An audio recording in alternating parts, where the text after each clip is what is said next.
Bonsoir à tous, bienvenue dans notre émission Votre Projet pour la Réunion. La discussion a débuté avant même que le générique démarre, donc bonsoir à Patrick Singani, écrivain, bonsoir à Guy Roger, également Merci, écrivain. Bonsoir. Ça va être peut-être un bâton rompu, même si on va parler de Noël.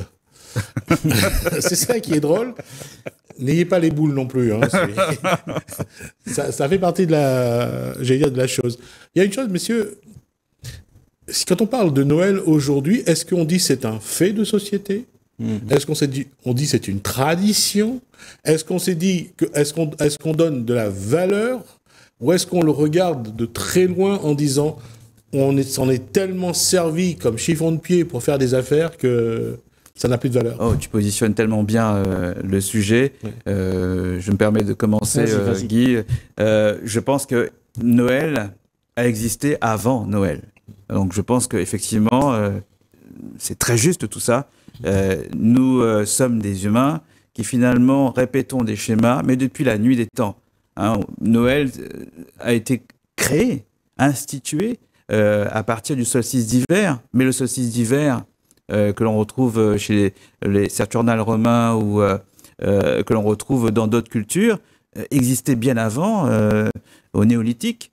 Hein, si on regarde le Stonehenge, par exemple, en Angleterre, eh bien Stonehenge révérait le solstice d'hiver il y a 3000 ans de ça, 3000 ans avant Jésus-Christ. Et donc, le fait de parler de Noël, c'est une forme de continuité dans des schémas mentaux humains qui existent, qui nous préexistent depuis très longtemps.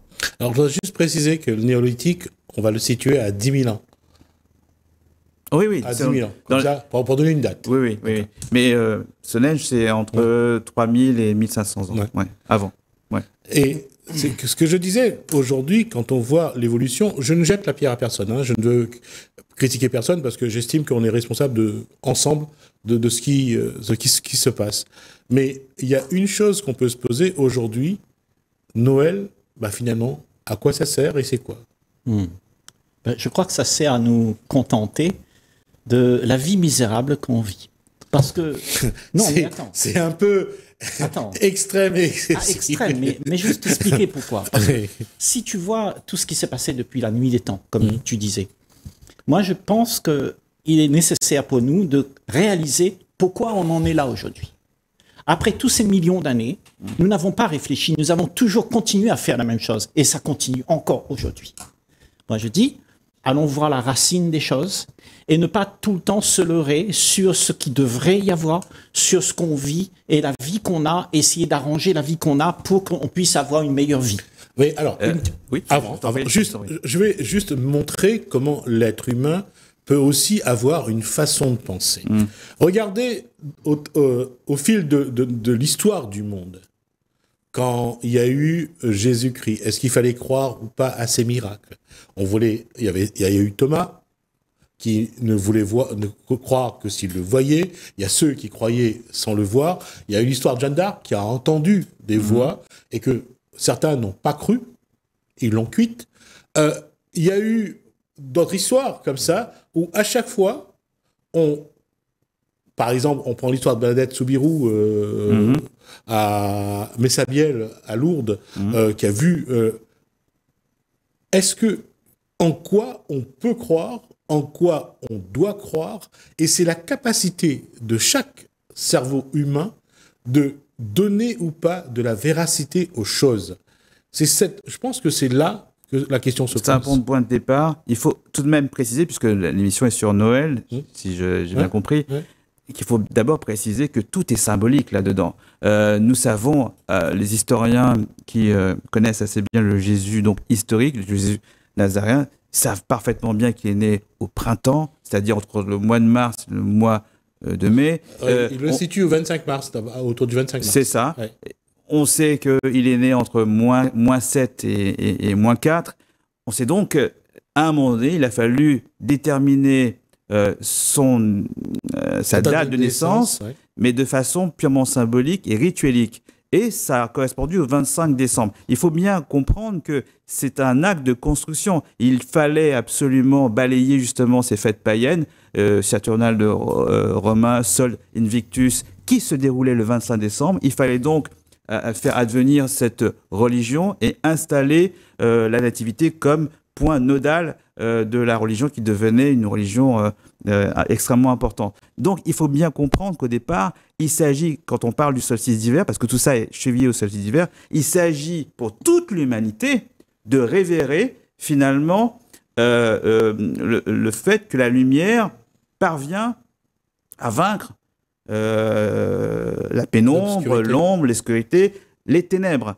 Si on prend ça comme élément fondamental, j'allais dire même anthropologique, effectivement, là, nous nous retrouvons tous sur le même pied d'égalité. Il s'agit de faire advenir la lumière qui va finalement progressivement faire écarter un certain nombre de choses liées à la pénombre et aux ténèbres. Et donc, nous sommes dans un phénomène de croyance, mais aussi de construction, et aussi un phénomène cosmique. Il ne faut pas oublier ça. Moi, je suis toujours sidéré quand je vois tous ces gens qui font péter des feux d'artifice à n'en plus finir le 24 à minuit.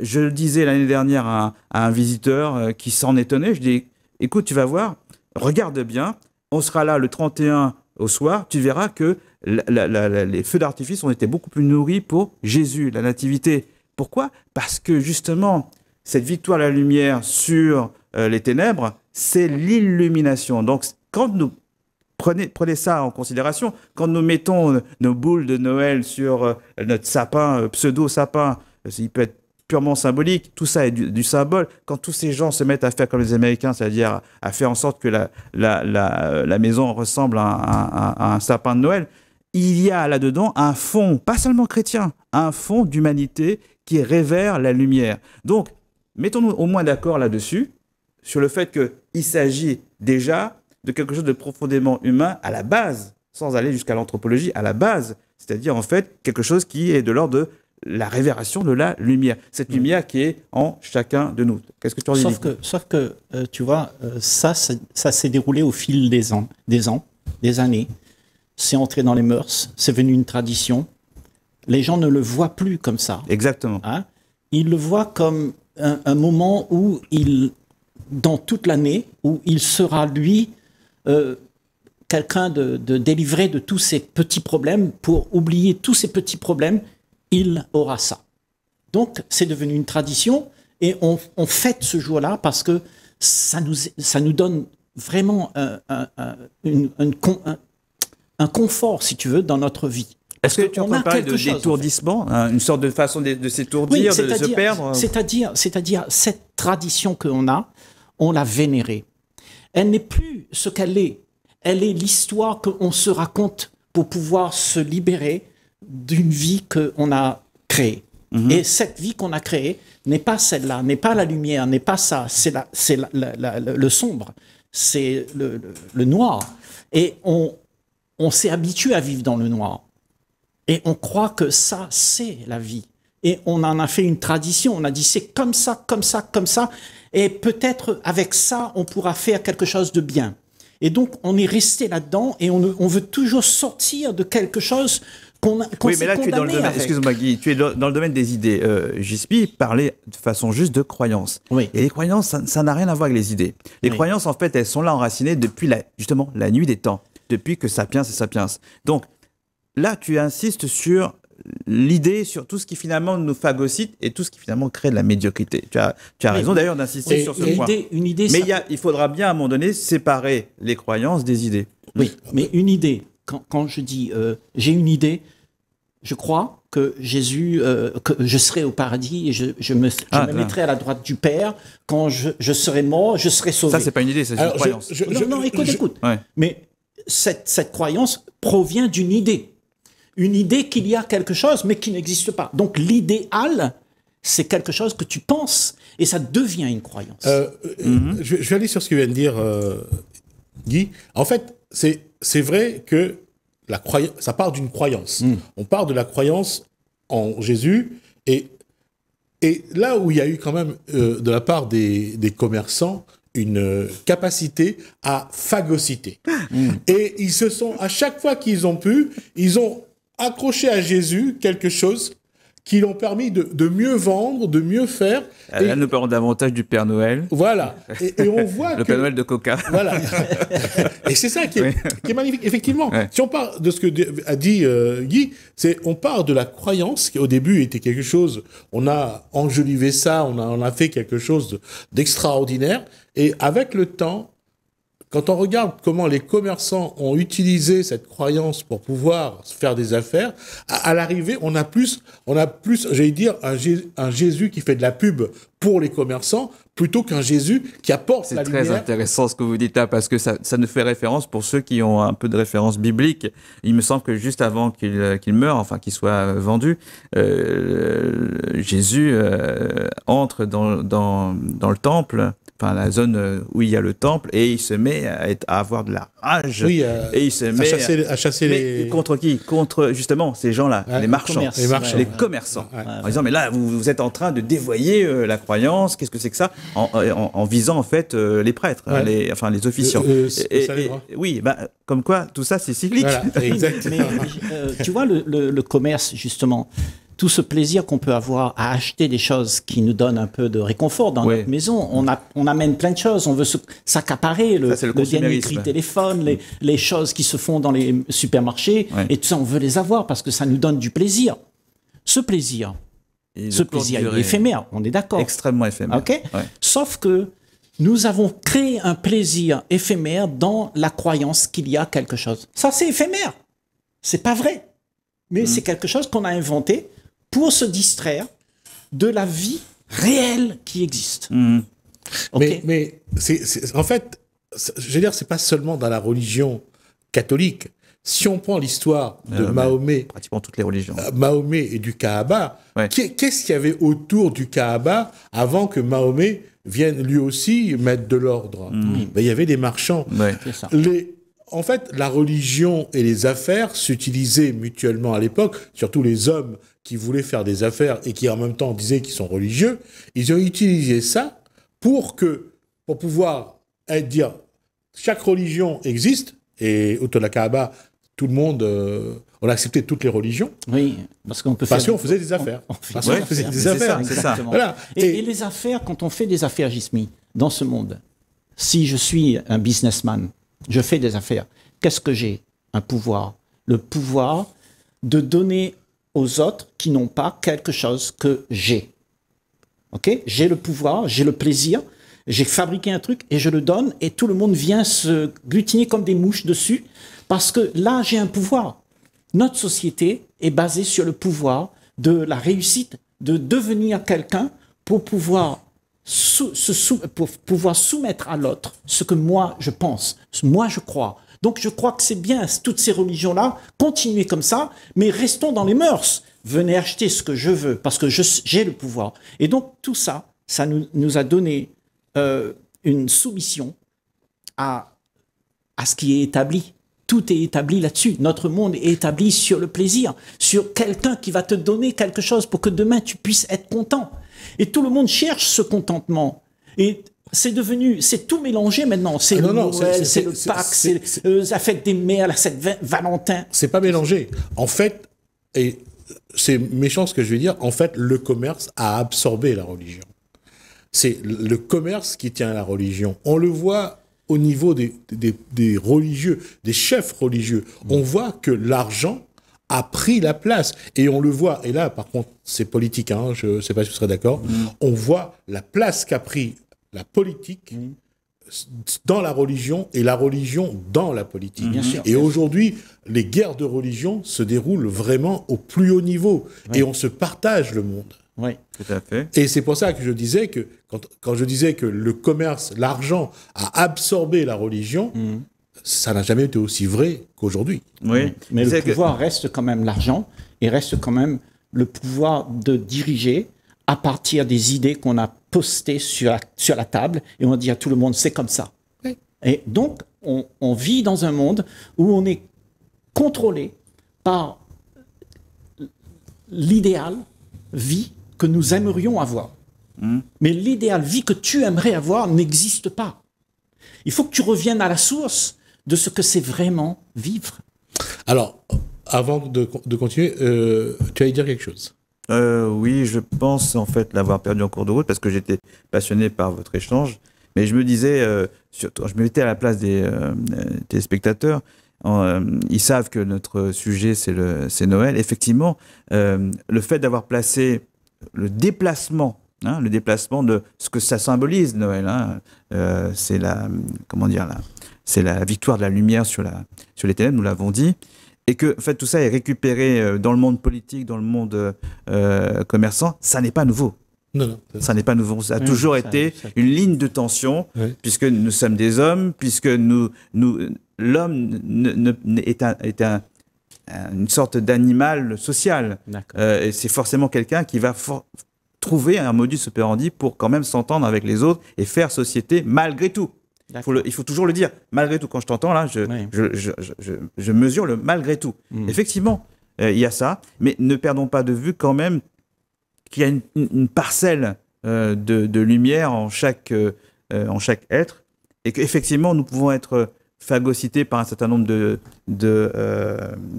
choses qui nous empêchent de vivre dans la paix, notamment en ce moment, vu ce qui se passe en ce moment. Tu parlais de guerre de religion. En réalité, c'est bien de ça dont il s'agit. Qui va triompher? Quels en sont les enjeux? Le politique s'en mêle. L'argent est sous-jacent. Quand on regarde comment s'articulent les guerres, pas seulement aujourd'hui, mais on voit bien que le nerf de la guerre est bien l'argent. Je voudrais quand même juste dire que religion veut dire relier. Et c'est effectivement l'argent qui aujourd'hui relie les êtres, à travers la crypto-monnaie ou je ne sais quoi d'autre. Alors, c'est ce déplacement-là qui est assez intéressant à comprendre, parce que effectivement, ça veut dire que nous sommes en train de redéfinir ou peut-être revenir à des schémas que nous avions perdus, qui étaient là déjà il y a 1000, 2000, 3000 ans. Et c'est certain que ça nous pose question. Mais moi, je suis assez sidéré aussi par l'américanisation de nos sociétés, notamment à travers ces téléfilms de Noël qu'on nous bombarde à partir du 15 novembre. Ah oui, c'est incroyable. Et je crois que nous en sommes un peu intoxiqués. En revanche, quand les gens se mettent à dire autour d'eux, et j'ai entendu ça tout dernièrement, oui, à Noël, je voudrais qu'à ma table, il y ait quelqu'un qui ne soit pas isolé, qui ne soit plus isolé. Juste le temps du 24, du réveillon. Et ça, j'ai trouvé ça intéressant. Alors ça nous vient forcément de ces téléfilms, mais c'est quelque chose d'extraordinaire, puisque c'est repris aussi par le monde de l'Église catholique.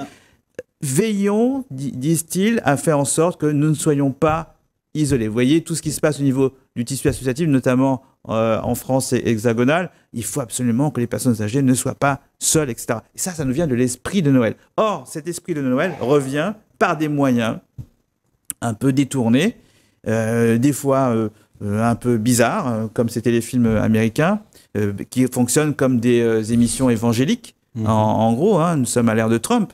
Et donc, effectivement, il y a ça aussi à remarquer. Tout n'est pas à jeter au panier. Le fait qu'on puisse enfin se dire que ces festivités tournent autour de la convivialité et de retrouvailles avec l'humain dans ce qu'il a de plus noble. Ce qui me gêne dans toute cette activité que nous avons, chacun d'entre nous. Tu parles du consumérisme. Oui, c'est ça. Même le consumérisme est au-delà, parce que tu dis, là, je vais inviter quelqu'un chez moi parce que je ne voudrais pas qu'il finisse tout seul parce qu'il est isolé. Ouais. Moi, je dis que ça, c'est une représentation de ce que nous avons fabriqué dans nos vies. Nos vies sont comme ça, nous sommes isolés. Nous sommes isolés les uns des autres parce que nous ne nous entendons pas. Nous voulons seulement avoir que ce que moi j'aimerais pour que je puisse être heureux. Donc, si je suis comme ça dans l'individualisme toute la vie, tout le temps, et j'attends toujours les choses qui se présentent à moi pour que je puisse être un petit peu heureux, ça veut dire que je pense qu'à moi. Donc, cette histoire d'emmener quelqu'un à ta table, c'est la représentation de toute cette société-là. La société, on a du roman, on veut faire une BA, et on dit non, ça devrait être comme ça. Donc, en fait, on a imaginé une vie de comment elle devrait être. Mais la vie que tu vis n'est pas celle qui est. Tu vis un rêve parce que tu t'es toujours mis dans un état d'individualisme où tu n'as pas la joie de vivre. Tu es embrigadés dans tout un système de consommérisme, de toutes ces choses qu'on a sur la planète, et on ne veut pas en sortir de là, parce que j'ai plus de plaisir autrement. Et moi, je dis, tout ce plaisir-là fait qu'on trouve des histoires pour se raconter et pour se dire, allons continuer quand même. Parce que Noël, c'est bien quand même. On va faire une bonne bouffe et avec les gens. Et puis, tout le monde retourne à son projet. J'aimerais bien donner un prolongement, si tu veux bien. 2 minutes. 2 minutes. Le prolongement, il est, pour moi, il est capital quand on est réunionnais. Et on a la personnalité réunionnaise. Le réunionnais, d'habitude, il ne dit rien. Il ne s'exprime pas. Tout reste dans le non-dit. Tout reste dans l'infra. Et déjà, il faudrait déjà se pencher sur le fait que nos jeunes, les moins jeunes, ne parviennent pas à dire déjà ce qu'il y a dans son cœur. Et quand cette chose, finalement, est extrêmement perceptible, et qu'en fait, on ne parvient pas à dire ce qu'on voudrait déjà poser sur la table, ce qu'on voudrait. Au lieu de rester sempiternellement dans la rumination, au moins poser ce qu'on voudrait. Il y a de la souffrance, là, quand tu vois ça. Là. Je vois toute cette souffrance. Alors, on va s'arrêter dans un instant, parce qu'on a déjà dépassé le temps de cette partie. Je voulais juste dire, ce sera donc la transition pour l'émission de demain, c'est que quand on regarde, il y a eu la religion d'abord. Autour de la religion, il n'y avait pas autant de festivités, il n'y avait pas autant de... Avec le temps, la fête s'est installée, et la fête est devenue plus que la croyance et la religion. Alors, il y a quelque chose qu'a dit Patrice Legnani, qui est intéressant. Si on remonte aux années, allez, on va dire juste à l'après-guerre, la misère qu'il y avait à La Réunion. Noir. Je veux dire, à Noël, et là, je veux qu'on revienne terre à terre dans ce qu'on discutera demain, c'est quelle était la vision de Noël pour ces familles qui avaient à peine à manger normalement, qui avaient que la messe pour marquer Noël. Et c'est là où je pense que dans l'évolution, nous avons connu, c'est à travers nos parents. Oui. Nos parents, nos grands-parents nous ont raconté tout ça. Oui. Et c'est en nous. Alors, pour la prochaine fois, la question c'est, nous, aujourd'hui, nous réunionnais, comme a dit Patrice Legnani, comment vraiment il aborde cette période-là. D'accord ? Oui, on se voit demain pour en parler. Merci à vous de nous avoir suivis. Merci à Alain François. Je vous dis à demain. Okay.